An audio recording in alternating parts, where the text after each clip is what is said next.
at home? Like Nothing. I was just sweeping today.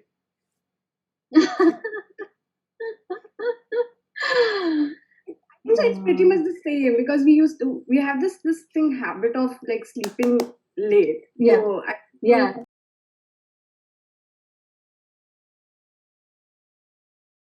and then I prepare my breakfast and then edit and then prepare my dinner. So it's So like for that. everyone tuning in, we are just sharing stories on how we are dealing with Corona lockdown, and I think all of you all might be having your own stories. And first and foremost, that we have a newfound appreciation for all our moms and housemakers and homemakers and people, our maids and everyone who takes care of us. That's what we're talking about. So I hope you have the same appreciation too. So we have 15 viewers as of now and counting, just going up. Okay. So hi Divyam. We just wait for one more minute and then we just go live. Okay, sure. Yeah. We are live now, but you are not visible as of now. Okay, cool.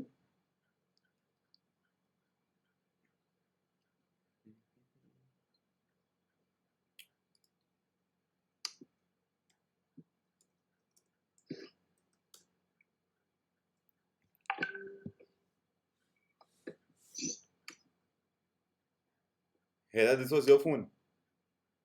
So Yeah. Desktop पे you open WhatsApp no तो उसमें जाके हाँ. एक बार settings में mute कर दे इसको like next to your DP on the left on the third option. So it wants to show notifications. Allow notifications तो कर. Okay. वो मुझे नहीं करना है. Okay, Yeah. guys, we are How? okay. And I'll just pin Shreya up. Pin. Okay. So, guys, this is Shreya Sen over here. She from Shreyasenphotography, and she is a graduate in psychology from New York University. And during her No, masters, John Hopkins. okay. So, and during her masters, she decided to quit and pursue photography as a full-time career. Here you go, Shreya. Please tell us more about yourself. Okay. Hi, Prashant. Thank you for the introduction. Just a quick introduction again. Like, my name is Shreya Sen. I run Shreya Sen Photography. I actually studied psychology from York University, which is in Toronto. Uh, and I was I was doing my master's in the US when I quit. I've been shooting. I've been shooting weddings, maternity kids since 2012. I was one of the lucky few who got into the industry when the industry started changing. So I've seen it grow and I've seen it blossom, and that way I've been really lucky. So to just get you started, I am from Mumbai. If you want to know anything about me, please feel to message me or check out my website, which is shreyasenphotography.com. I there have been some great discussions on Photopedia, and more than talking about my work, I thought I would just talk about marketing and marketing your work as a photographer, because I see I used to run something on my Instagram called Ask for Help, and I see a lot of us struggle with getting our work out there. And I thought this might be valuable for everyone who has been struggling with that. Right. So, okay, so what I want to do is just start with a framework which really helped me. Everything I'm going to talk about um, is from my experience, from my observation in this field. And I would, first of all, want to say that there is no one way of doing anything. Like, this is not any kind of guru Bible that any kind of Bible that you have to follow only this way and you will get success. This is just some things that I learned in my journey, some things that I have observed other photographers, companies doing, which has helped them with their brand. And I'm just sharing that with you. And I hope you pick up what suits you as a personality, what suits you as a brand, what suits you in as a company, and put it back and start applying it and grow Perfect. like other stuff. So I'm just gonna just share this very simple PowerPoint, just one clip. Um,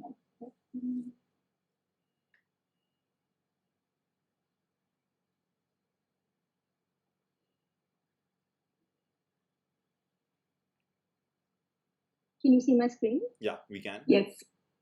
Okay, so this is from a workshop that I usually do, but I'm just going to talk about this component uh, based on what we are talking about today. So if you see, if I'm sure everyone mostly knows about um, yin and yang, the balance of the yin and yang. In India, we have it as Shiva Shakti, and there are different cultural versions of this out there. This is a framework that has helped me in that has really helped me as a business, as an individual with you, and it has helped me understand the importance of doing all of it. Um, so uh, here, if you see the yin and yang, I look at the white part as the part which is about developing your art. So within that, of course, it's basically about your product, the equipment you use to create that product and developing that style and all of that. I'm not going to go into that. That is a fairly different topic. Right. And then you go into the other half, which is the black side of the yin and yang, which where it is about now you develop that product, which you take it as the black circle there, and the product is uh, in a ball and it's ready to be taken out there. And so once to take it out there, like how do you do it is the other side of the circle. And basically, in this framework, it is important. It is not like a lot of us just develop our product, which means that we create great photographs and we are developing our art, but then we do not put in the same amount of effort into taking our work out there. Um, and so I just wanted to keep this framework in mind, and I will go in a little bit of a depth into it. Okay. So many of us in this field as photographers and artists, uh, I mean, Divyam and I were also discussing this, that many of us are introverts. We are not, we are people who love art, love photography, love everything about it, but feel very awkward, shy, weird to like just take it out there. Um, and um, I think it's important, like what really helped me is, and I would straight off recommend all of you to read this book by Elspeth. It's something I tell everyone. Please read this book by Elspeth Gilbert um, called Big Magic. I have it. I have it. You can see my book, but right now it's a mess. To find it will be difficult. But please read this book called Big Magic. If you're someone who struggles with um, just taking your work out there, one of the things she talks about is that like there are these genies and they're looking at like these creativity bubbles are these genies and they're looking for a host, and they and these ideas are the want to be manifested, and you are the host for this idea. So and then when they find you and you create something and you allow that idea to manifest, that genie wants to reach as many people as possible. So, I mean, I don't know if I said it in a very complicated way, but basically, what I took from it was this idea of what I have created is not mine. It's not mine, but it is my responsibility as a host to take it out there and to impact as many people as possible, because this idea wanted to reach as many people as possible. Right. And I shouldn't be coming in the way with my own doubts and insecurities and preventing that piece of art, that photograph or that thought to reach people. So number one, that's most important. So guys, read that book, Big Magic. It really helped me, and I hope it helps you too. In terms of marketing, um, in terms of, if I want to get into the theory of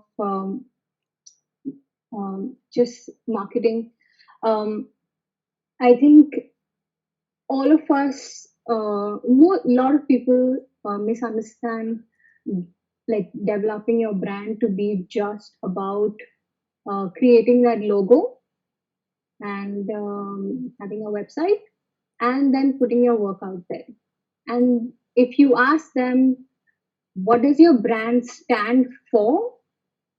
Most people think about that later than thinking about it before they are establishing their brand. So what I want to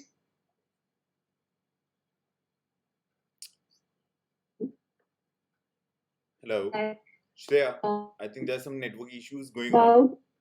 about hello, yeah, Hello, hello. yeah, Yeah, it's stable. It's better now. hello, Hello. I think it's fine now. okay, yeah, Yeah, it's better. okay. So you have to start with, what does your work stand for? What does your service stand for? What do your photo for? And then that culminates into your brand. Um, and your logo is just a visual representation of all of that. So first of all, guys, like think about just three words, which normally helps me. The three words that if you're or something that unifies what you want your brand to stand for. Like for example, if I want my brand to stand, like for me, I'm someone who likes poetry, who likes very classic, beautiful, simple things. So my brand now stands for that classic feel, that little bit of poetry, that little bit of feminine touch. So I have narrowed it down to only three words that I want, and that certain kind of warmth and personalization that is an extension of my personality also. So I have narrowed my brand down to these three or four words that unifies what I feel my brand stands for. So number one, that is the first thing you should be doing. First, define your brand. Uh, think about, who is this brand, like who is this product for? Like think about the kind of bride who will connect to your work, or photographers who might connect to your work, or gallery artists who might connect to your work, or whoever your whoever you want um, to have an impact on. Like think about um, like like think about the kind of person you want to connect to your work. And so that's the first thing. Imagine your end user, and of course define your brand. That's the first thing you need to do.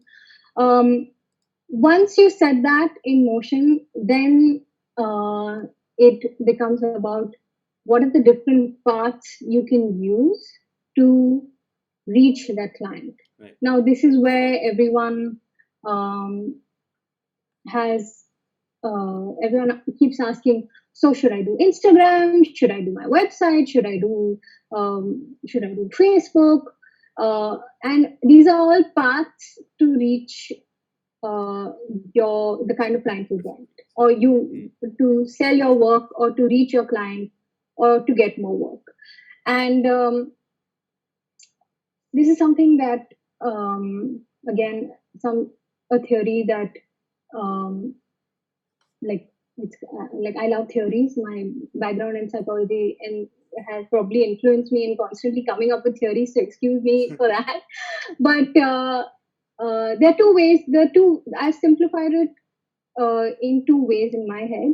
Like there is one, your digital avatar, which is your online presence, and then there is you as a person who needs to physically, like the physical components of your brand, as in the way you network in person, the way you talk to your brides face to face. So just keep this in mind. First of all, I don't want to jump topics. Your digital avatar and physical uh, your physical avatar. Right. So a lot of us say that, I find it really weird to network. I feel like I'm upselling myself. I don't want to talk about myself. And um I just, first of all, immediately then I want to tell you that the the digital avatar is a huge blessing for people like us. That you can immediately um, create your persona online, on Instagram, on your website, on your Pinterest board, on your Facebook, and various other social platforms. Um, and then you have your physical presence too. And um, so these are the two ways. So I'm just going to go into a little depth about both of them, and you can pick and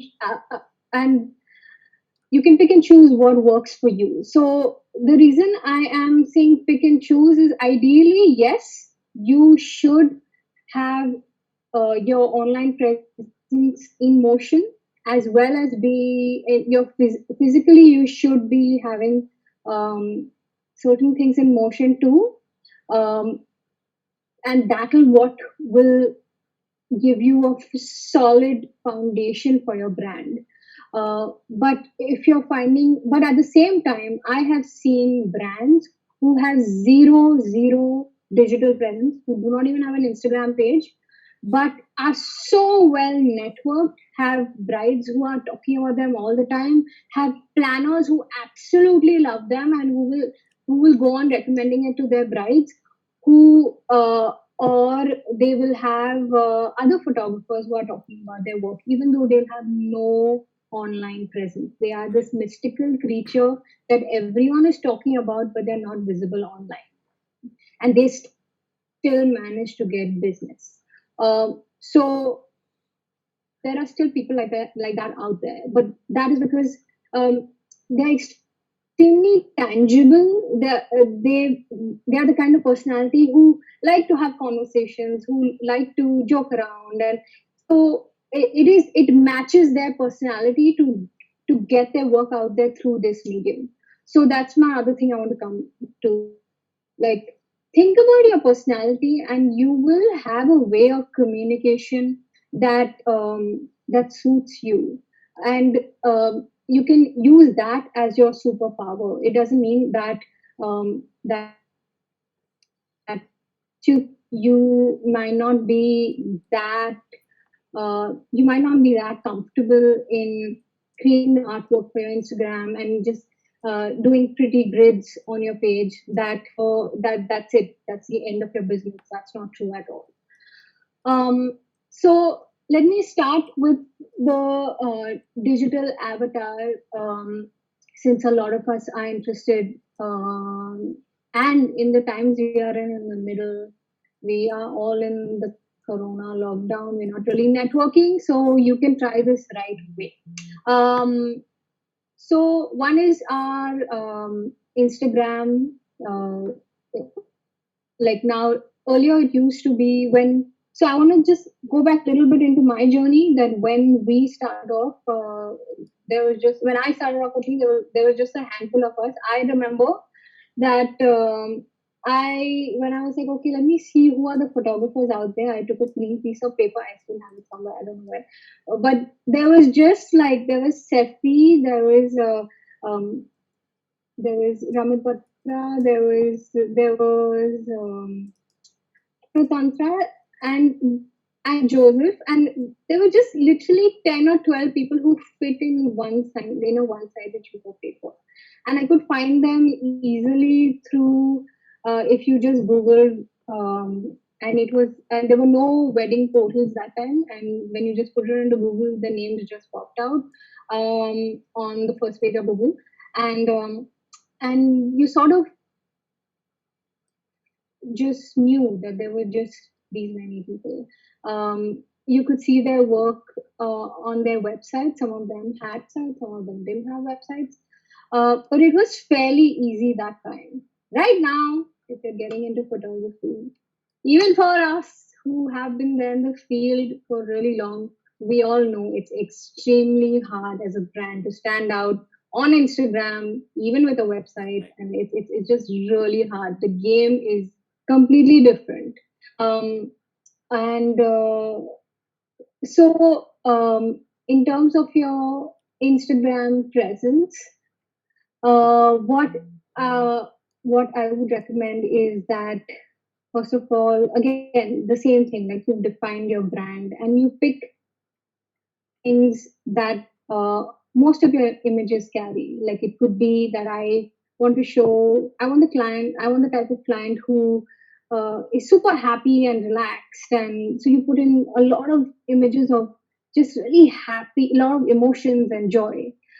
Supposing you say that I want to plan, I personally am influenced by editorial photography. I like the classic feel.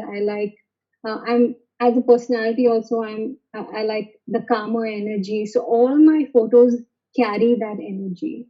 Um, so think about that when you're setting up your Instagram photos. One is definitely have the big. I mean, this is a word I think you must have heard everywhere: consistency, consistency, consistency.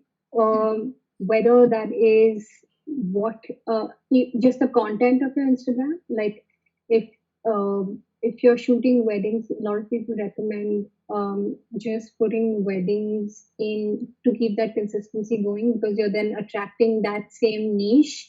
But many of us, I mean, I do put in like photos of families too, but at like since I want more, you have to also that comes down to your goal again, right?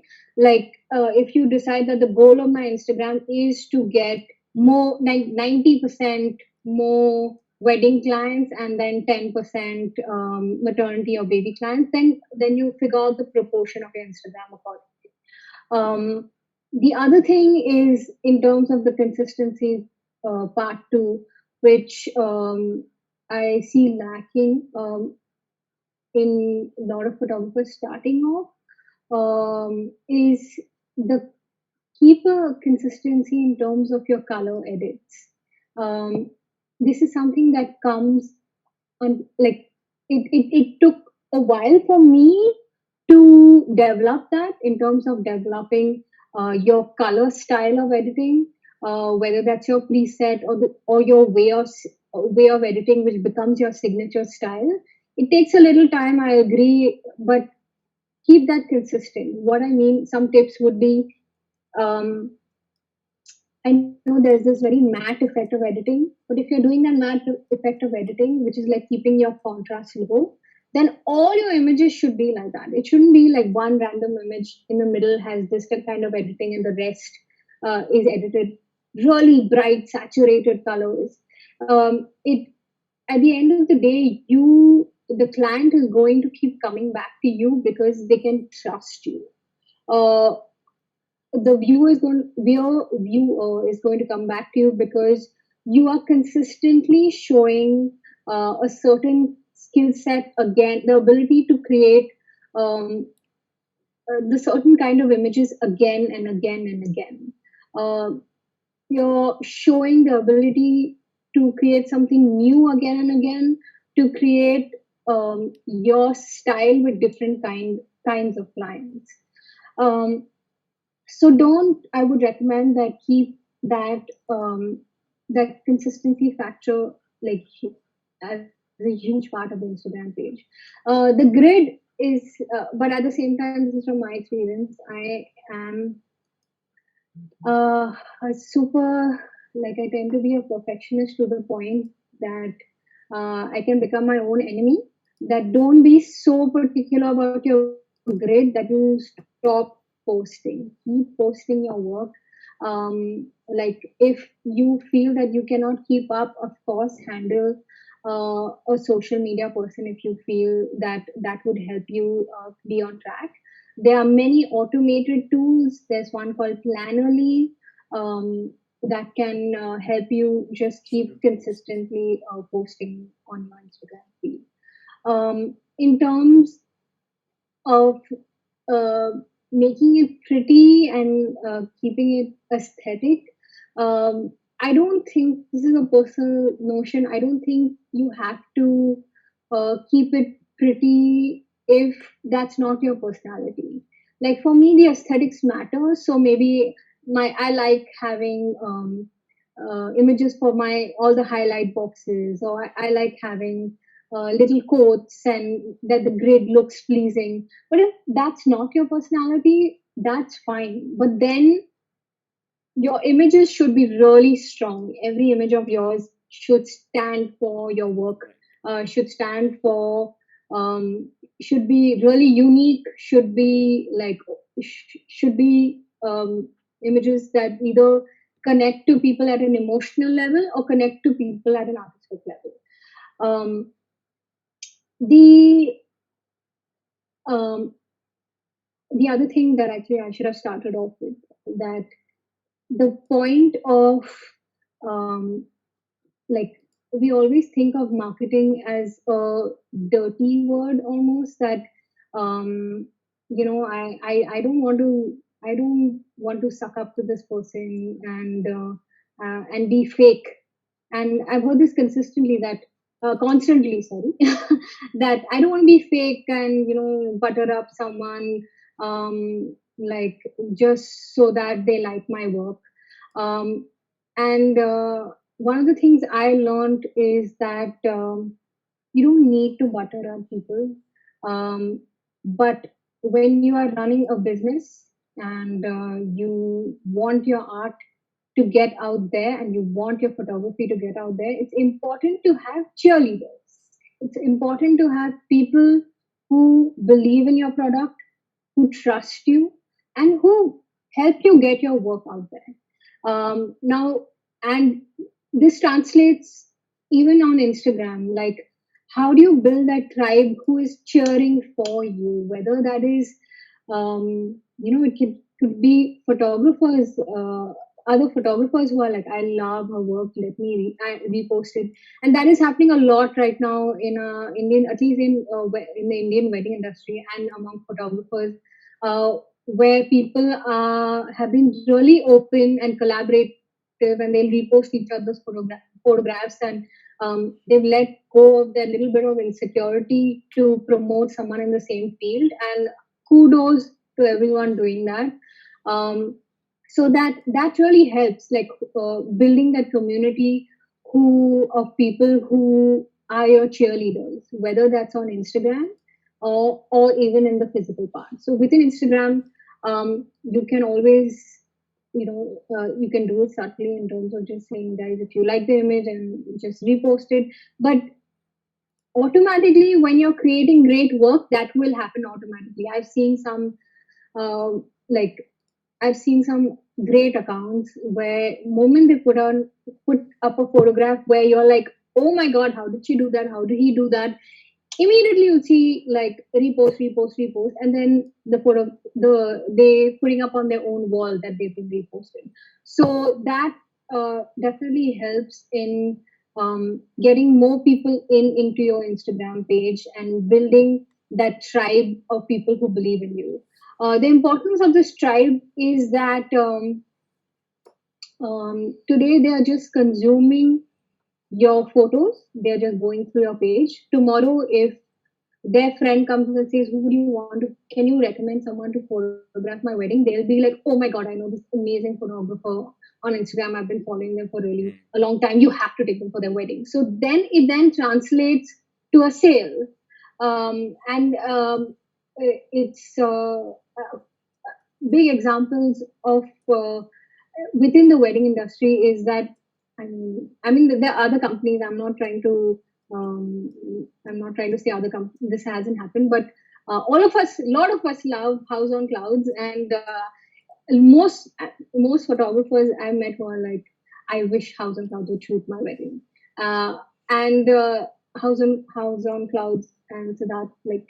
Um, they've been shooting a lot of weddings of photographers also, that's why, among their other clients. So it really it is uh, I mean it is something to think about, that who are your cheerleaders, whether it's, and you can build those cheerleaders within Instagram.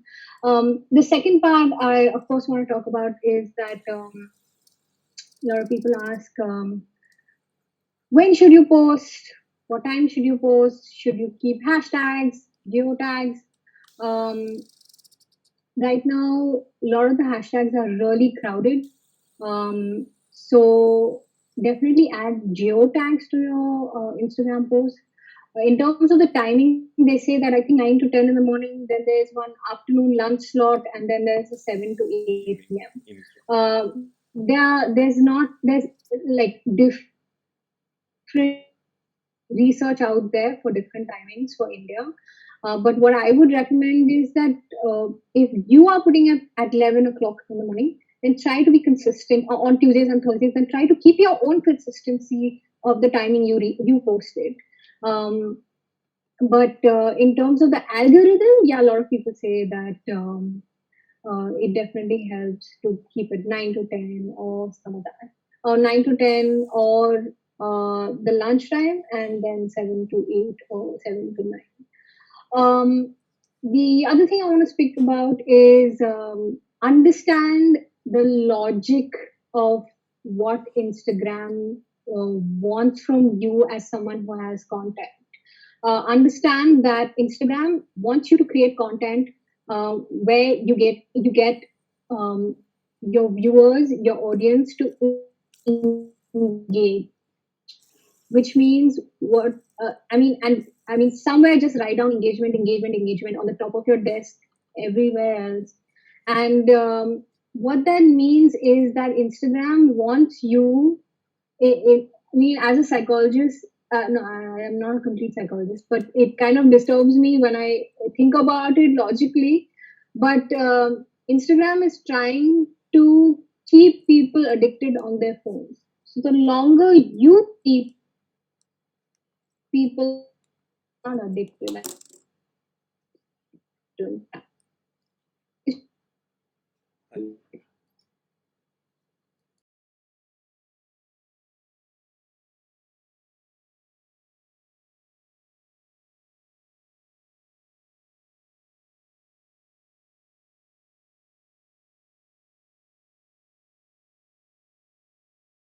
yes.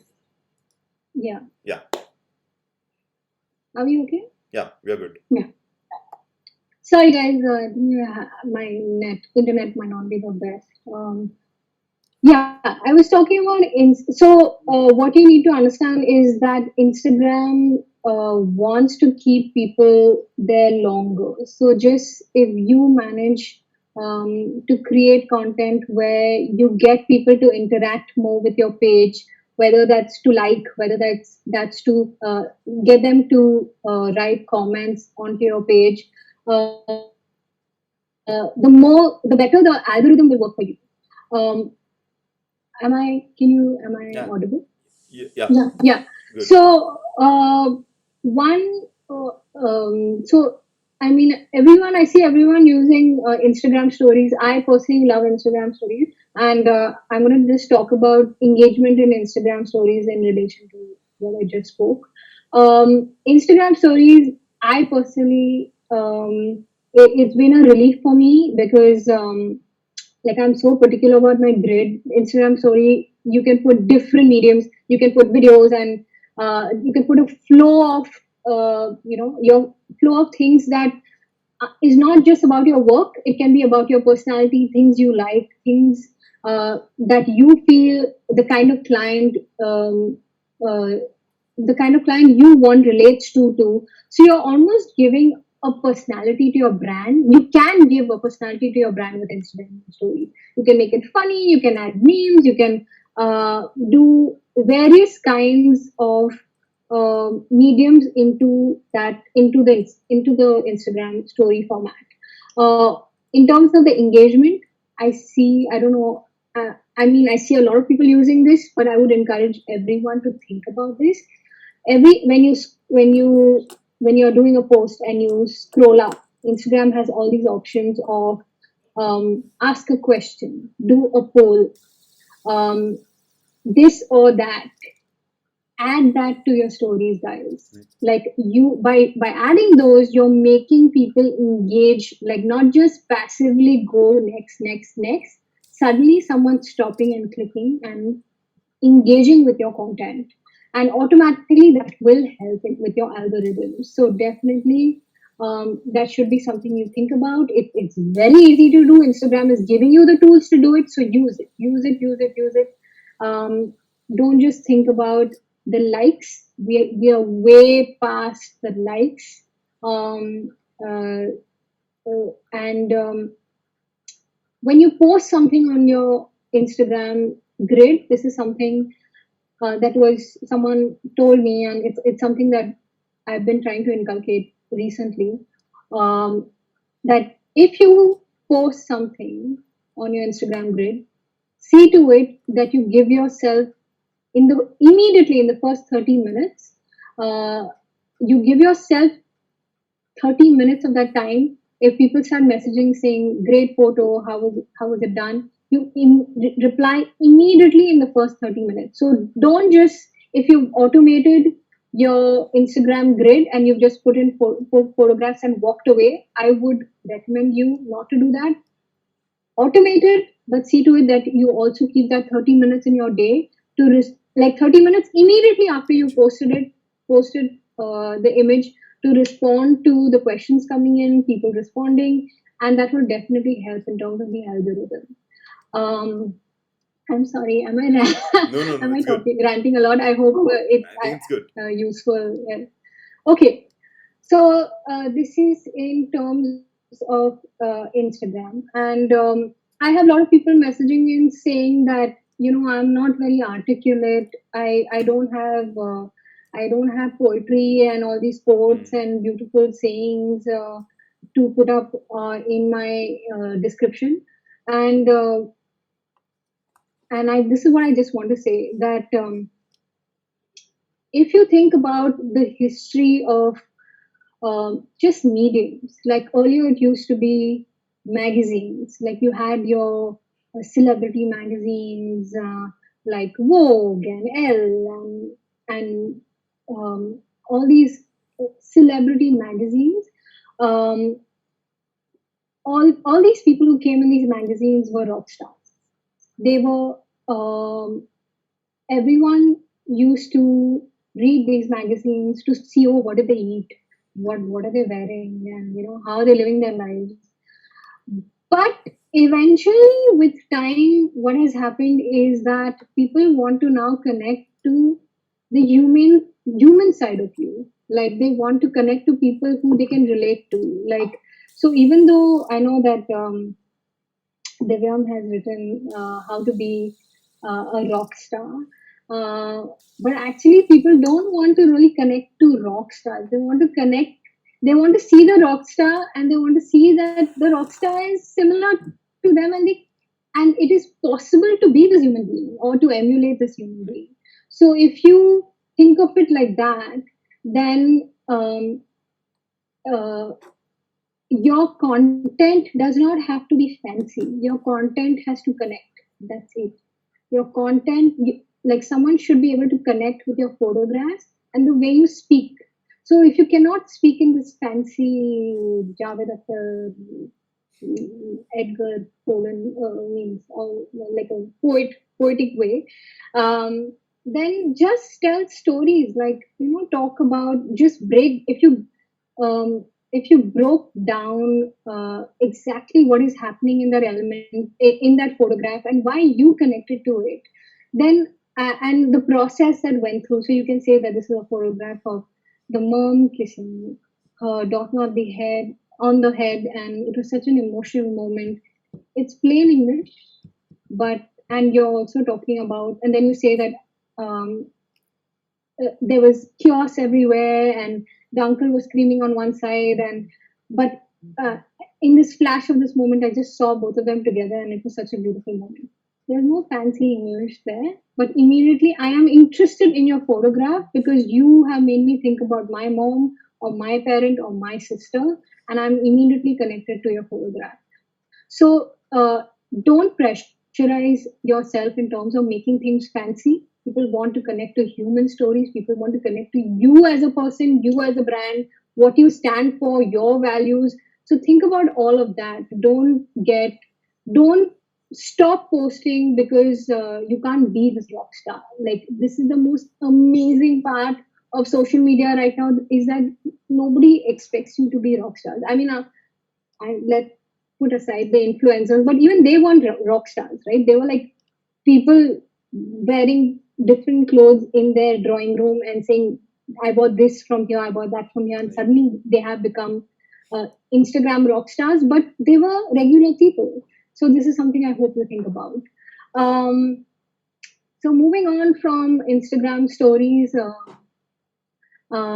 your website. Um, I want to talk about Instagram first because a lot of people.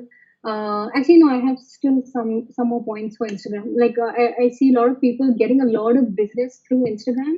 A lot of people ask me that uh, should what about wedding blogs? What about other bigger pages reposting you? Um, so uh, if you take your Instagram as the window shopping of your shop, at times, yeah, if you tag, there are a lot of wedding blogs there and a lot of bigger pages that can repost you. Um, some of us are. Does it add value to your brand? Sometimes it will, sometimes it won't.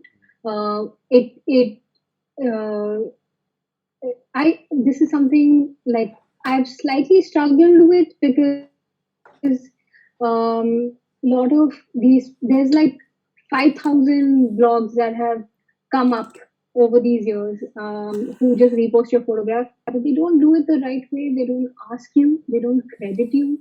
They crop images. They add their own logo on it. So that is a bit disheartening. But there are a lot of pages who do it the right way. They will ask you, can you repost your image? Um, and the good part there is that at the end of the day, you do want to reach brides. This is for wedding Right. photographers. You do want to reach brides, your brides, and brides when they're planning the wedding. Most brides. I'm thinking, did I do that? But no, most brides, okay, they look for the things they think will be important to them. So they will first look for that sabasati langa, or they will look for those flowers, or that visual aspect of the wedding, which at that point they will give more preference to than anything else. So your brides are searching for that. So if they're looking for that fun image which they feel they'll be, most brides nowadays are like, I want to be fun and chick cool in my, I want to be the cool bride in my wedding. I want to be holding a beer bottle and wearing shorts and being cool, and not the coy bride. So then automatically, if you have that content, and you want that kind of a bride, who's this relaxed, cool bride, then then and that page reposts it, then automatically that bride goes like, that's exactly what I want, and they come to your page. So it does, it might help sometimes, it might not help sometimes. um, but it's good if you have permission from your brides and you're doing and the page is doing ethically doing it properly, then there's no harm in being reposted, and it's a great way of opening up another channel uh, to get opening up another road to get people or channel to get people into your own channel too. um so even your website, like I want to start with Instagram because most of us are getting businesses through are getting our business through Instagram. Um, but at the same time, uh, I would encourage you to um, keep an eye out on your website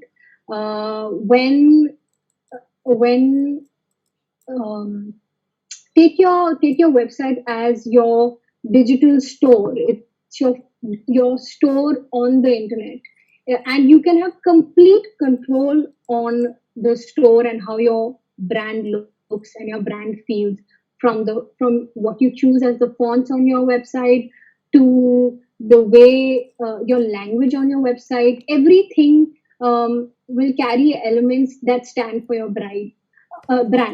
The problem with when another blog or any of these wedding blogs put up your work, you have no control. You have no control on differentiating yourself with these smaller elements. But with your website, you have complete control. You have control on the language you speak if you're a very formal person, or you are a relaxed, or you want to be a brand that's relaxed and you talk about yourself, how much you love dogs, or you love books and love poetry, and the bride comes to your website and goes like, okay, I think I like this person, maybe I'll connect with them, I like their work too.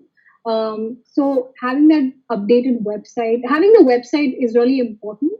In terms of updating your website, I know a lot of us struggle with that. I struggle with it too. I created my new website, but I've been struggling with the blog.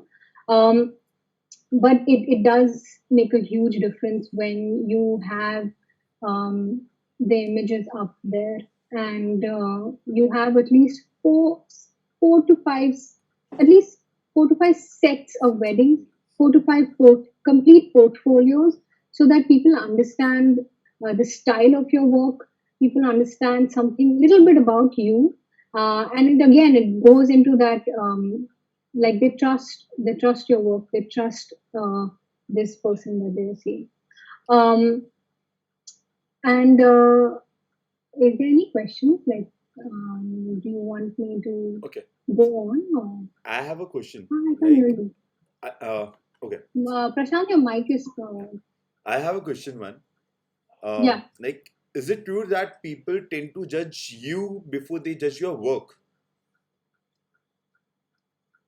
um the thing is, like, um people people will look at your work first, right?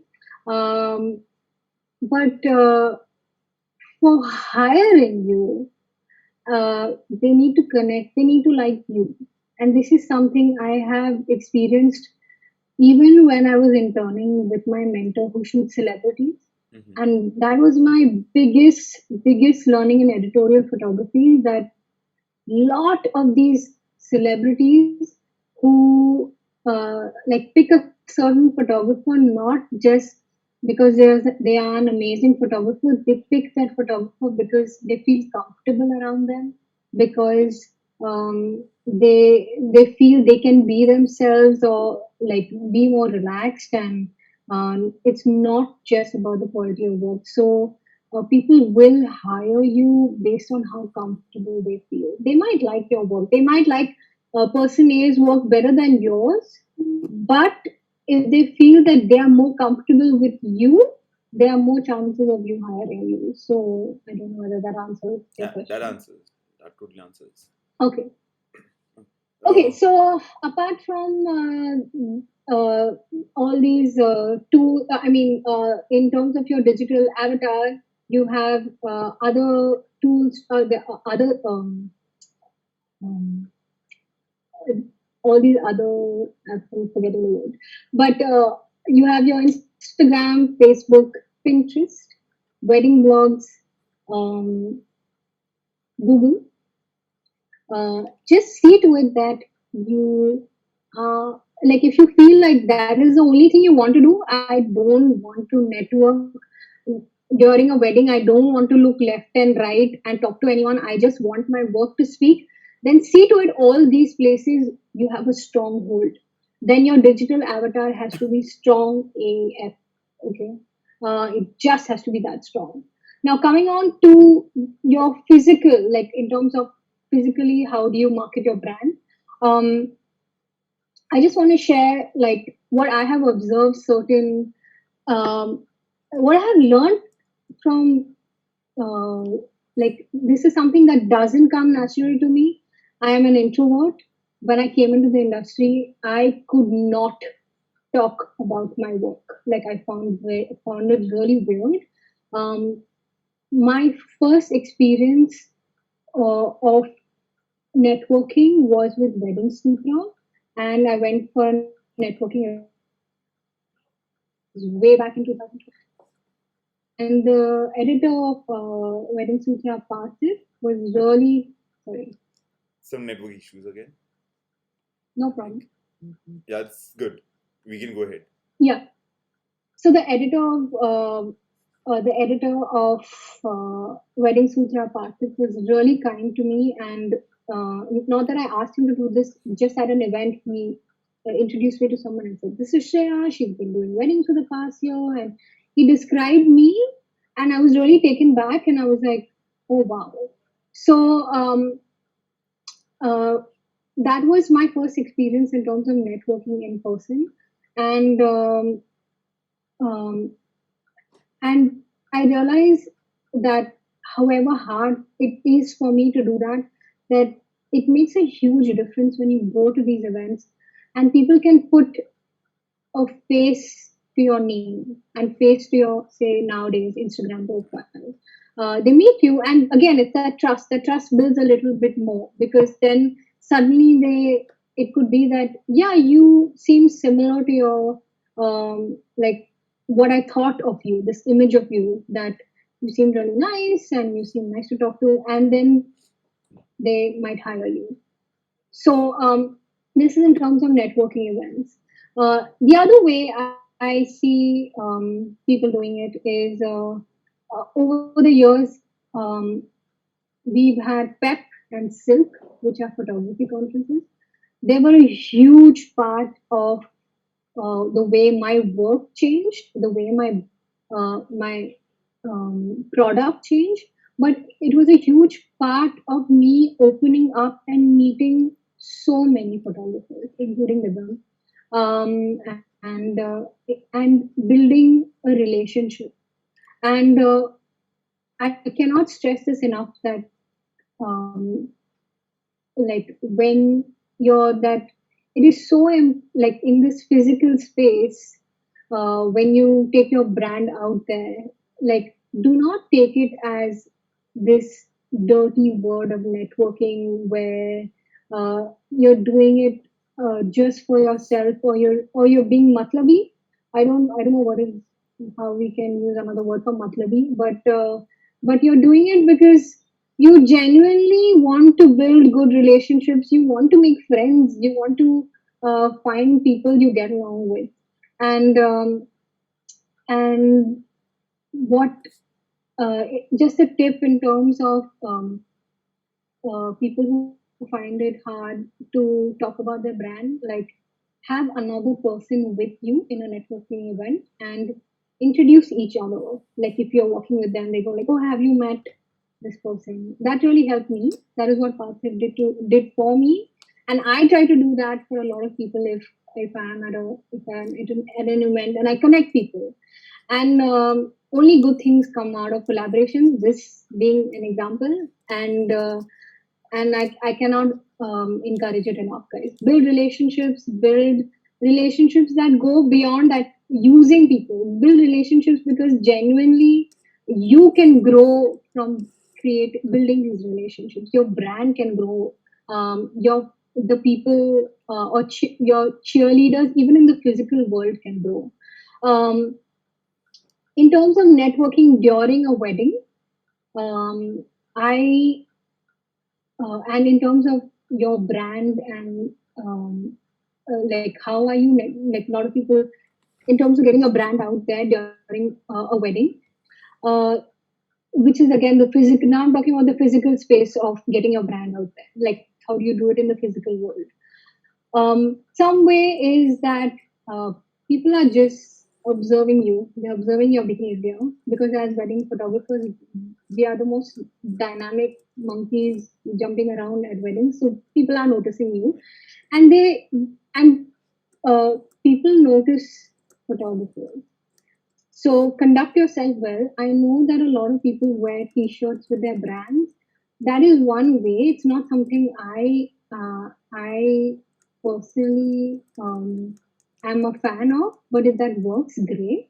But oftentimes, even if you don't have that brand on your T-shirt, the way you conduct yourself, the way your team is conducting themselves, just being calm, being polite to the guests will come up to you and say, can we have your card? So always have your card on you. Always have your card in your camera bag, in your lens bag. Always have your cards on you. Secondly, like keep it real. Like I'm always complimenting. It's something just I noticed. Like I like cute aunties all dressed up, and they're very particular about their jewelry. So I always compliment, and it's not I'm doing it with any intention. Like I'm not getting anything out of it, but I genuinely I'd say like you're looking really sweet, you're looking really nice. So be human about it. Like all of us, a lot of us during weddings are so stressed that we have like horses, whatever they're called, and we don't look left or right. Like just take a minute to look around, have conversations, joke around, like talk to the bride and bridesmaid, talk to the groom and groomsmen, talk to the mom and dad and their friends. Like talk to. We also speak to the planner and just bond with them because they are also stressed at that point and it can help relax their day. We talk to the DJ, we talk to everyone who is present. Like this is you are in your element and you're not going to be shooting all the time. Try to build those relationships um, and it will benefit you. Right. I know of a lot of people who, one, of course, once at the wedding, a lot of people have live, have your same day edits, which is put up, which is a great marketing tool. Same day edits, but mostly films have it as photographers. A lot of us are still not doing it. But that is also a great tool. But definitely your behavior and at the wedding as a team and as an individual and will impact your how you get your brand out there. Um, so another way, like also thinking about sometimes your the way to get your business it could be that you've identified that the way to get your business is not just through the bride's friends or through that kind of recommendations, but it could be through the recommendation of photographers.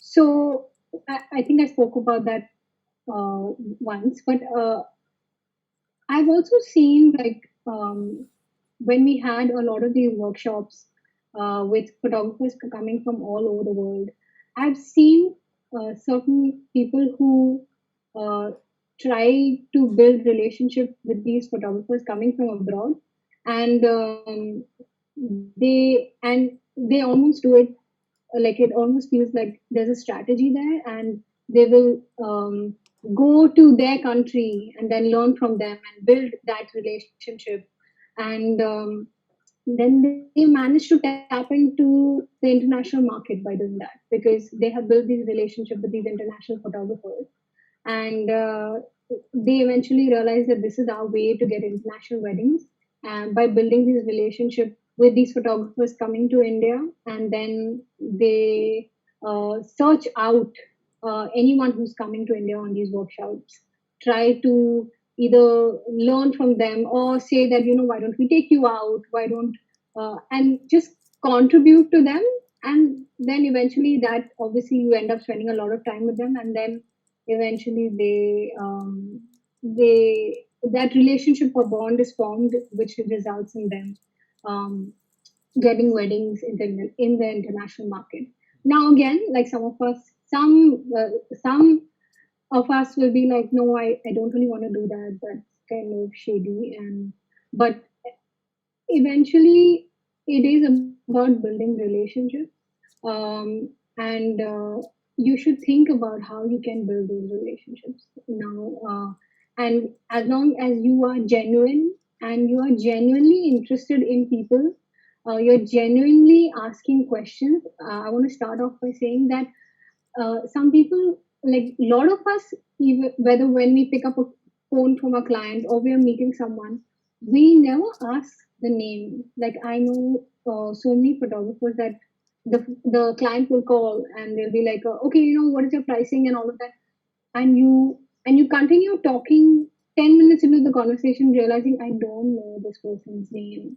So this is something just universally. If you want to connect with people, and this goes not just with clients, even if you enter, like something I try to do, like if I'm at a restaurant, like I will ask the waiter's name. If I'm talking to a client, I'll address them with the name. There's so much power in talking to someone, addressing their name. It is something underestimated, and please write it down somewhere. Always talk, find out someone's name, and like have that conversation constantly, saying their name. Like it just builds that relationship a lot more quicker and lot more and little more with little more depth.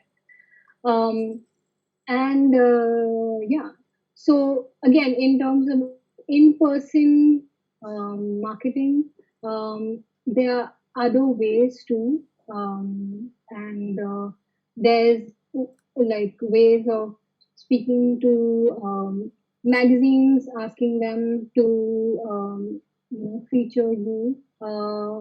There's no, sorry, that would come under the digital avatar. But you have to still meet people um, and find those relationships. Um, so yeah, that's some of the ways that helps in definitely building. I'm just going it definitely helps in building that physical avatar of yours, avatar of your brand, and connecting to people in the physical scale. And even if you are an introvert, um, just a few tips that helps me is that have interests. So it's not like, and be interested in the person. Have interest means like um, if you are someone who is so much into their work that they do not have other interests, including books, photography, art, sports, you're not going to be able to have a conversation. So have interest so that you find that one connecting point, whether it's that, oh, you have a dog, oh, you have a dog, and you start the conversation going. Oh, like, and find something that genuinely interests you and you want to know about that person, like, and everyone has that. This is something like, I guess it is my background in psychology that I've always found people interesting. I think every individual has their own experiences and their own life stories, and there are ton of them. And if you ask anyone, they are happy to tell you, but you should be willing to ask and listen. So that's something I would encourage people to do. So yeah, I just want to end. I've given a couple of tips. I hope it helps. Definitely. Whether you want to do the digital avatar way or the physical way, I would encourage you to do a bit of everything, because it is important nowadays to have a digital presence. I just want to conclude by saying a lot of people say that. Do I have to be over here and here and here and give for awards and do everything? Not necessarily, but you never know where your ideal client will be at. You never know. And a biggest example for me was, I mean, I say this story a lot, and a lot of people laugh about it. Um, um, this is almost like finding a soulmate, finding the person for you, right? So when some years back, my dad was like, "Okay, you're not getting married, you're not finding someone. Like, I'm going to put your profile up." And I was really angry, and I was like, "How can you put me on Shadi.com? This is ridiculous. I'm a very different kind of person. I don't cook and clean all the time, and nor am I very typical, and I'm not going to fit into any mold, and I'm not going to find anyone. So I am not interested." So I said, "Hey, do it, and you do it for yourself, but don't show me the account." And my poor daddy went and put my profile up, and he did his own research, and there were a ton of bad stories, which I don't want to get into, but eventually he found, he was like, "There's this guy, and he's in London. Would you like to talk to him?" And I said, "No." I said, "I am not going, and I'm not leaving India." And I was very, very stringent in what I wanted, and stringent in where I should find this person. And then he said, "Why don't you just talk to him?" So anyway, we started talking, and we got married a year later.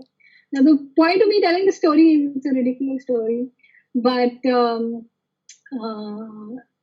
eh, it's something that taught me that you in life, you have to open up all the channels, like whatever channels you can open up. Many of us don't open up those channels because we are scared, or it doesn't fit a lot of emotions. Some of the channels may work, some don't, but you never know. So open up as many channels as you can, that will help you sell your product, that will help you bring people to your product, help you sell your art, help you grow as a brand. And Yeah, I hope that everyone gets some insights from this and their brands grow. I think as in India, our biggest issue, and this is something I always say, one of the reasons America is way ahead of us. It's not because our product, like anything, any of our brands is not good enough. Our quality, like everything's made in India, like lot of, including Zara. I remember that I have found Zara tags many years back before Zara came to India. Everything's made here, but we haven't learned how to package it. We haven't learned how to get it out to our clients. Even in terms of packaging, and in terms of your client experience, like how do you package it? Even that is a physical part of physical component of your brand. Like the interaction you have with the client online, your emails, the way you interact, as well as when you deliver your photos. Like, are you giving it on a pen drive? Are you giving it, how beautifully you put it together? I have been using brown, like boxes made by Brown Ombre recently, and they do some great USB drives and beautifully made boxes. Guys, I recommend it if you want, if packaging is important to you. All that are touch points for your client, and those are points where the that you go above and beyond what the client expects, and that is what will like that is what your client will remember your brand, that will encourage your client, will make your client a cheerleader for your brand. They'll be like, "Oh my god, this beautiful packaging, and the photographs were beautiful, and they were so nice to deal with, and so patient, and they delivered on time." So you're automatically making your clients cheerleaders. So definitely think about all these things. Think about not just making great art, but and great photographs, but packaging it well, finding the right channels and getting it out there. It is an extremely important part of your business. So it one cannot exist without the other.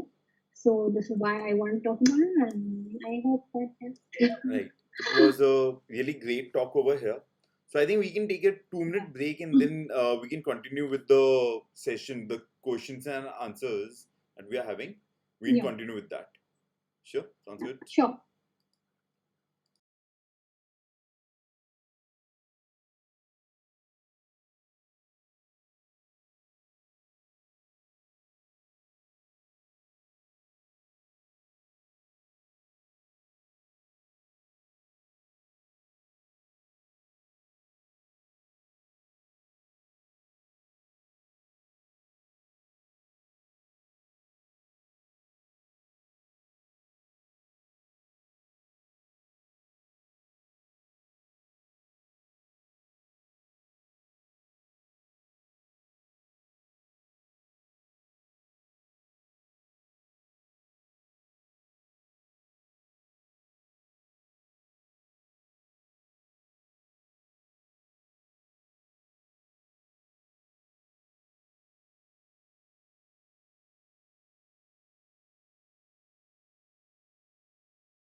Guys, we are back here.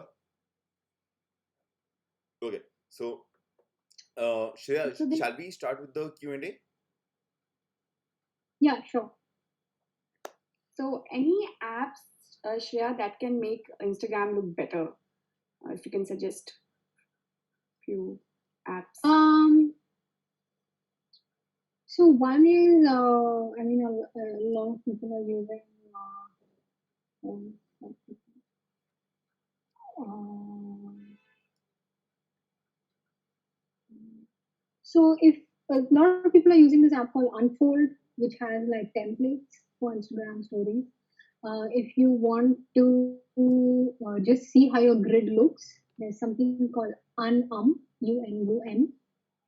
Um, um, I know there are some apps for the grid in terms of splitting the image.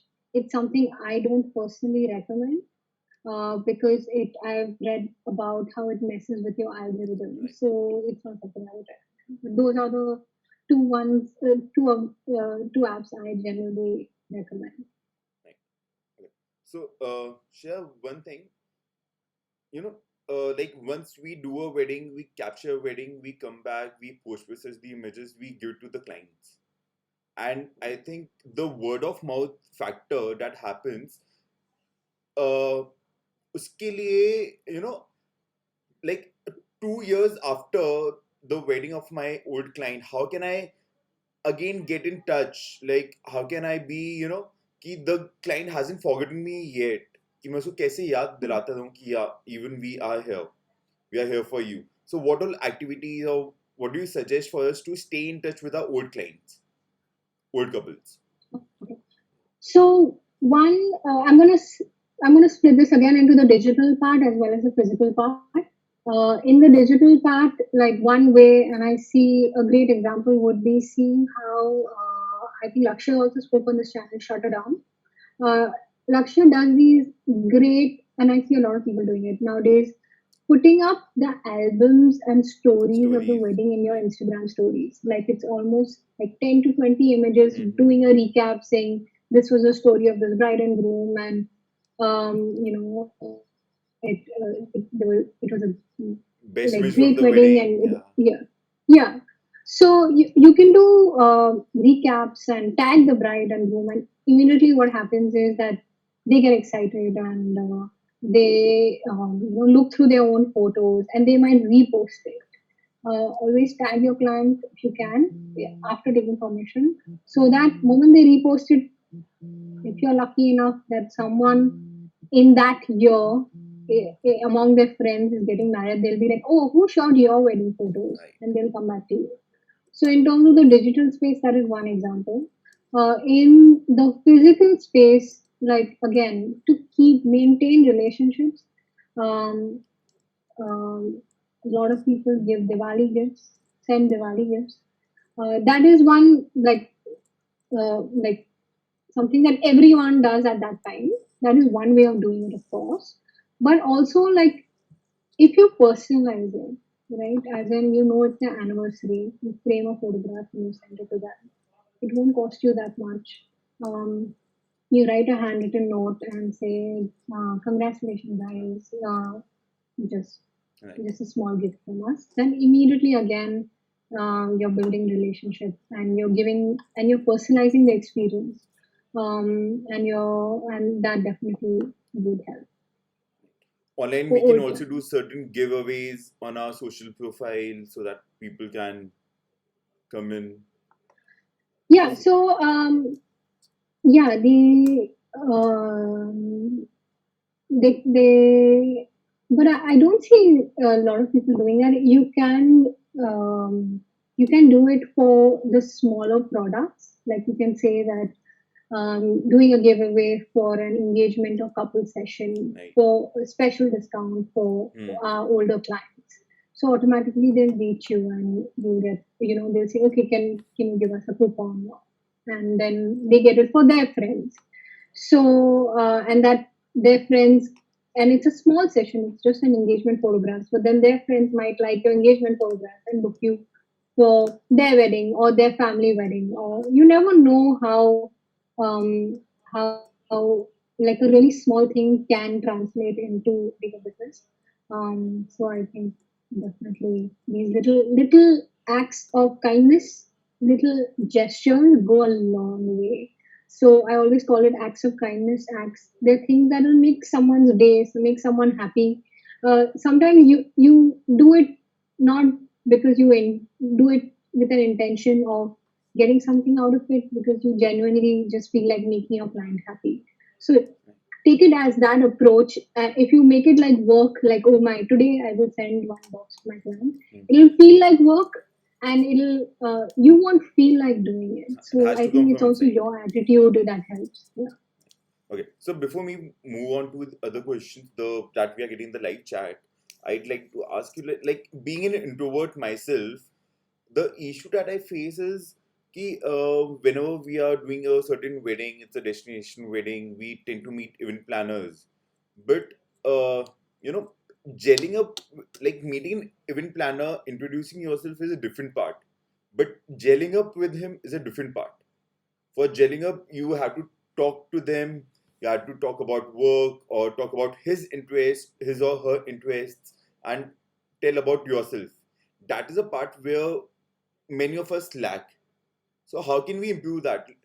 I personally think that having a common factors will definitely break this ice, but those common factors are difficult to identify. How can we do that?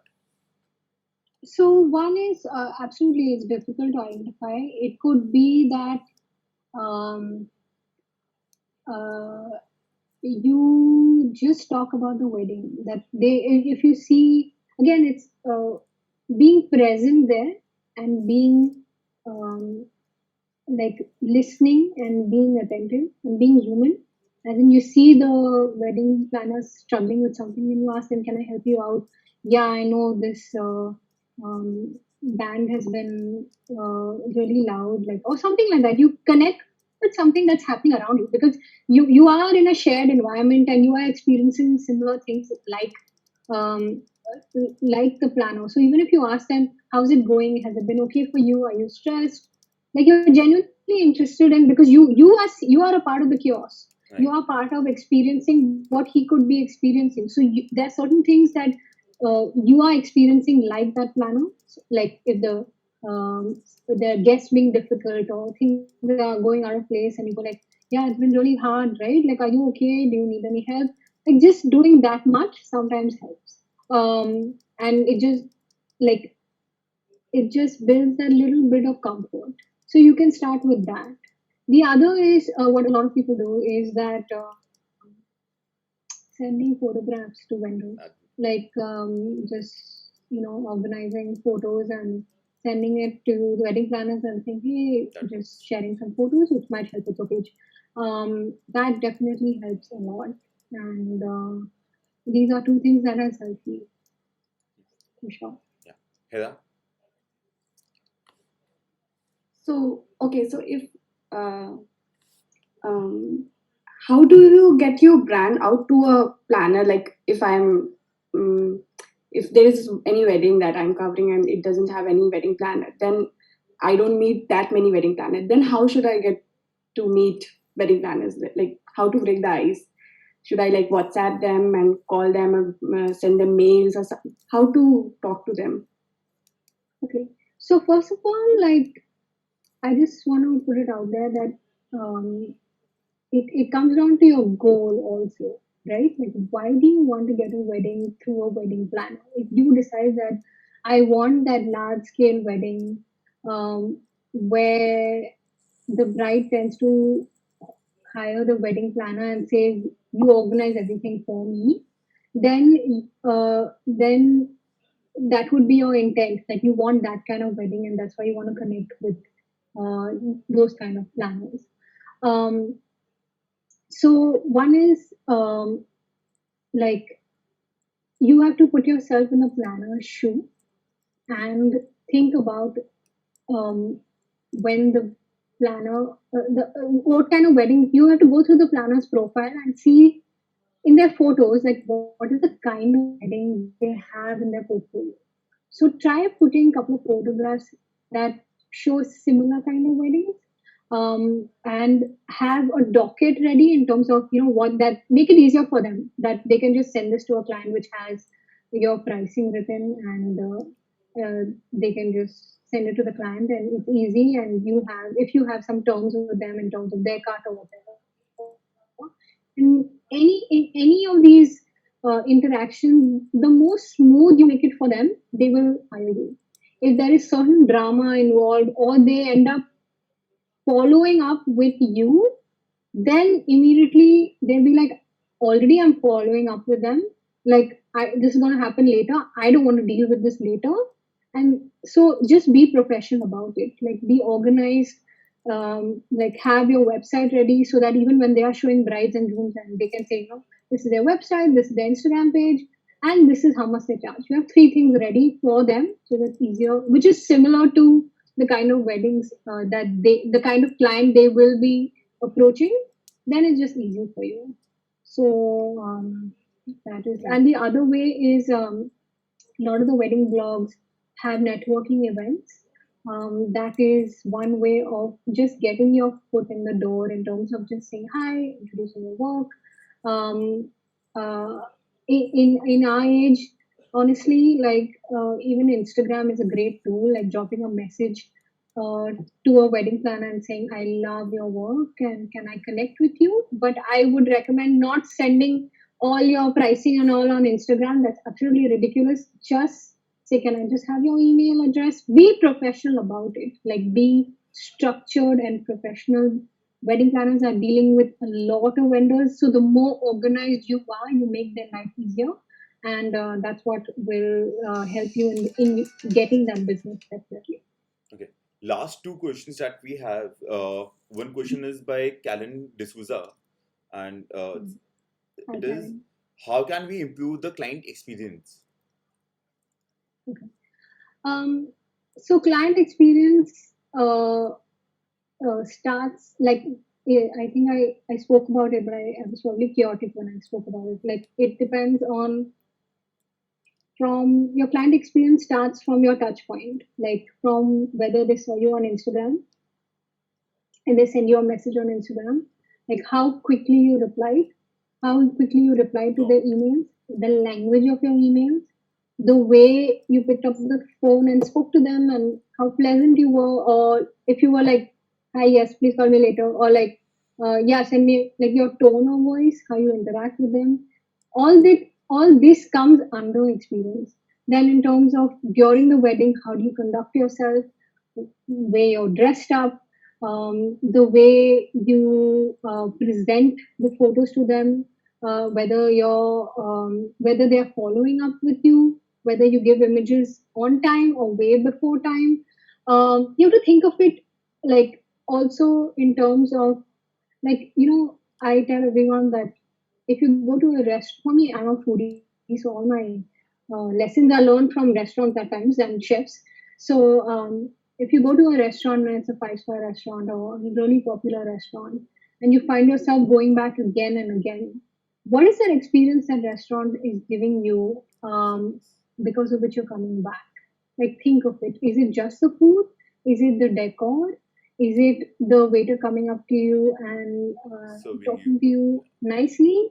Is it, the owner, the chef coming to your table? So it's multiple touch points that the company has introduced with the consumer, with the client, or with the consumer, because of which the consumer is like, this is great. Like, they really are making an effort with me, and I really love this place. So I think in the same way, your it's not just your photographs have to be beautiful. Think about all your touch points with your client, and how you can make it better, can make it more personalized, more warm, more authentic, and definitely that will create a great experience for your client. Okay.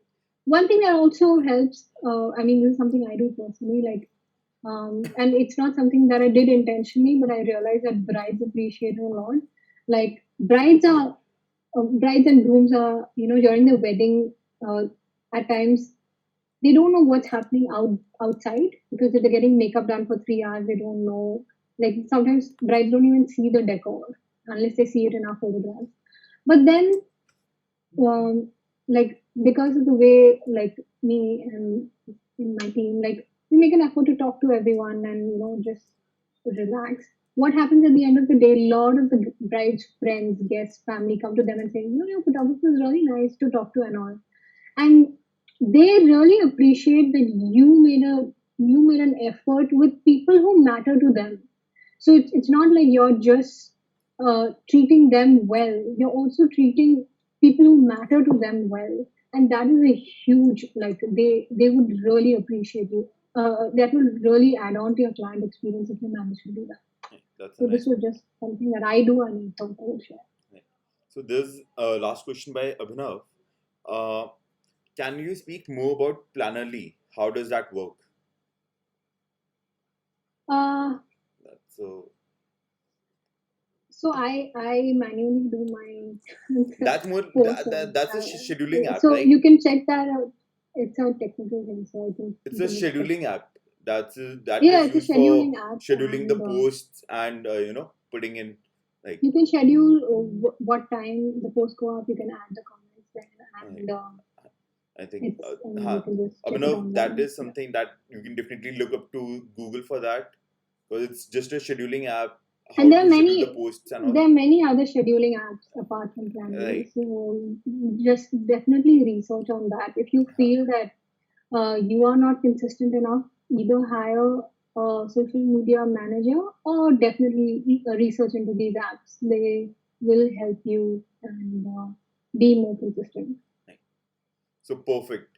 It was great. Mm. So thank you for being with us Thank today you, here and talking about Prashant marketing. and Hina. It was great Okay, having I you. have one Yeah. question. Okay. Yeah, Um, sure.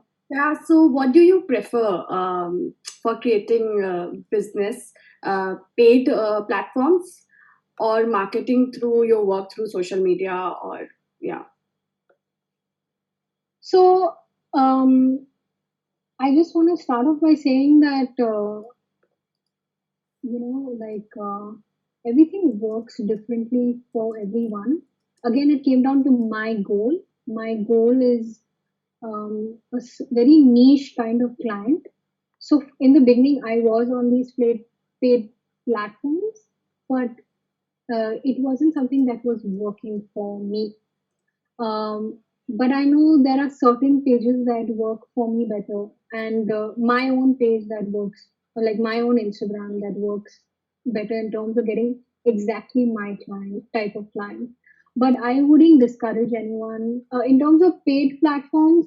Um, like it is important to also keep in mind that um, the only method they have so many right now in terms of the listing. They have thousands of photographers and vendors.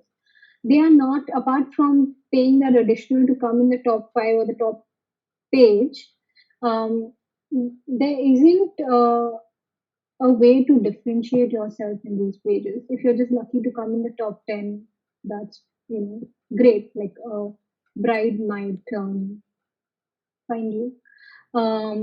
But if you can figure a way of showing your skills on these paid platforms through other ways, by saying that can we do a shoot together, can we do style shoots? I do a lot of style shoots. I have that way, a way, so that way I'm not just coming in their listing, I'm also on their blog, I'm also on their Instagram page, and it's a collaboration with them. They have made the effort to produce that shoot in terms of in terms of the jewelry, the designers, and everything. So they make that effort to put it out there. So, and automatically it's my skills that which is shown. So I think don't just be passive, like put it up there and expect miracles to happen. If you can actively figure a way to differentiate yourself on those pages, whether that means showing more work, whether that means sharing more photos with sharing the kind of photos you think brides are looking at, whether you feel that, oh, I have this, everyone wants to put up Sabyasachi brides, and that is the kind of bride you want, then put up exactly that kind of content. Put up, like, be more thoughtful and active in terms of the content you share with these paid blogs. But at the same time, like, um, if you're on a budget and you don't want to pay for these blogs, um, your own website, your own blogs, uh, figuring out Pinterest for your own blogs has a lot of potential. Your own Instagram has a lot of potential. Sponsored ads on Instagram have a lot of potential. Try looking at, if try looking at those way methods too. And yeah, that if you're on a budget and you want that those are different ways, I guess. Okay. Deepshika Okay. says, I was asked by my son to join this interaction. I'm glad I did it. Thanks, Shreya, for this very, very interesting talk. Thank you everyone for listening in. I hope that helped, and thank you, Prashant and Rina and Divyam, and I hope lots and lots of brands come out of India. We have insane talent. I keep saying it every day, but I do want everyone to be confident enough to realize that we have talent here. It's just a matter of cleaning that up and making it pretty on the outside and taking it out to the right people. But um, however, a lot of us feel that, fearless photographers around the world are amazing and all of that. I just want to say we have the hardest clients. We shoot in the worst conditions. We have clients where 40 members of the family are important, but still we are making it work, and it's something that we all should think about, that we are really dealing with weddings and clients that are different from the rest of the world, and a lot of us are still succeeding, still creating great work, and you should be proud of yourself and keep doing it. That's all. Thank you.